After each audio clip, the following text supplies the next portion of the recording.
So we're going to be learning about the screen printing process, which is one of the major printing processes that we'll be studying in this class. Screen printing is the most versatile process, meaning that you can print on any substrate. In this particular project, we are learning how to print on garments, in this case, a t-shirt. So you've gone through the design phase and you've assembled a t-shirt mock-up file to kind of give the viewer an idea of what they're going to get. So now we're going to kind of show you what takes place after the design is ready. So this is our lab in on the main campus in Kinston at Lenoir Community College, and just some of the equipment we'll talk about and use throughout this process. The first step is to prepare the screen so that we can attach a stencil, and we go through a washout or a cleaning process where we're using some, basically it's a kind of a detergent where we spray onto the screen. And that kind of not only roughs up the surface, but also cleans the screen of any kind of grease that may have gotten on there or oils from your hands. But the screen is typically a polyester material that is stretched across a metal or wooden frame. We have metal retensionable frames. So we spray this, in this case, we're calling it Magic Mesh Prep. And that we scrub both sides of it, and we just hose it out with our garden hose here in our washout booth. The washout booth is where we'll not only clean like we're doing now, but for reclaiming, for development, as you'll see as we move further on. So that's the first step, get the screen washed and ready to go. The second step is where we're going to adhere the capillary film. And in this case, we're going to position it emulsion down. We're using a project called the Ulano EZ50. It's a material that's got two sides, a darker side and a light side. The darker side is the emulsion side, and we're going to position that emulsion side down. Normally, you would want to do this in a kind of subdued light setting because this stuff is light sensitive, but it adheres to the fabric of the screen through a capillary process. So the screen is wet. We add this gelatin-like film, again called capillary film, that sticks to the screen and kind of absorbs into the screen fabric. And then we kind of lightly squeegee this, and we're going to place it into our drying cabinet. So if the drying cabinet is on, it will take probably 20 to 30 minutes. It's a light tight, you can dry this anywhere. It could be in a light tight closet, but this has forced air, heated air going through it, and it will kind of dry the screen much faster.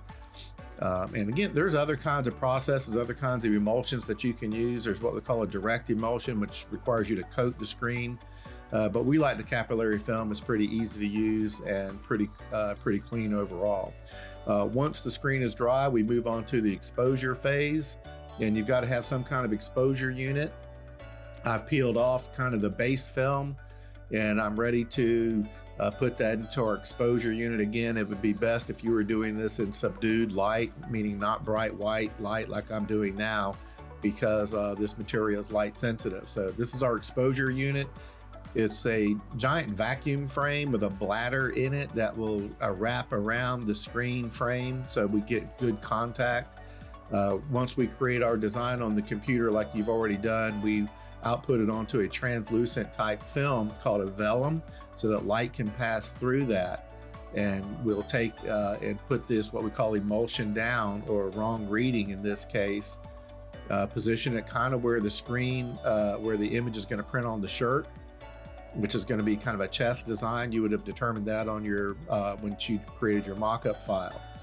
But we lower the frame, the contact frame, and lock it, and we turn on the vacuum. That sucks all the air out and allows us to get real good contact between what we call our positive, that translucent film material, translucent paper, and so it comes in good contact with our capillary film, because we don't want any air or any gaps in there because it can distort the image. Pretty much what happens is the black area or the image area of the design will block the light, and the areas of that film that get hit by the light will become, it's a photochemical reaction that would cause that film to become hardened. So we've done exposure tests and different things to get to this point. We're turning on our exposure system that will expose for 120 units. I'm not going to sit there and wait for all that, but once it gets exposed, we move on to film development. So after this positive was exposed, we take our frame that has the exposed area on it to our washout booth, and we're going to develop this stencil, which we're going to use 90-degree tepid water, which is kind of a lukewarm water. We're going to spray both sides, and all of these steps are listed out on the capillary film sheet posted inside of Moodle that you will see in the class. But kind of wet both sides, let it sit for 20 or 30 seconds, and then we begin our washout process. And I've kind of sped up this a little bit so you can kind of see, so you don't have to sit through the whole thing. But we sit there and just spray it with on the what we call the print side, because we don't want to knock that film off of there. We're printing on the side where the film was attached, so that's called the print side. The other side is called the squeegee side. But we continue to develop, and what happens is the area that was blocked by the light, or the black areas or image areas of that vellum, will wash away. And so that's kind of what you're seeing here, where the emulsion is washing away, thus creating some openings for the ink to pass through. Once we get all this completely washed out or developed, we're going to move on to the next phase, and this is pretty good. We've been having some, you can have some issues with adjusting your exposure, things like that, in order to get better results. But at this point, we're just going to place it in front of a fan so it can dry. We could blot it dry, but then we're going to load this onto the press once the frame is dried. So I'm going to kind of again speed up through some of this. So we attach the frame to our screen printing press, which this is a 6-color, 6-station machine. We're just using it as a 1-color machine.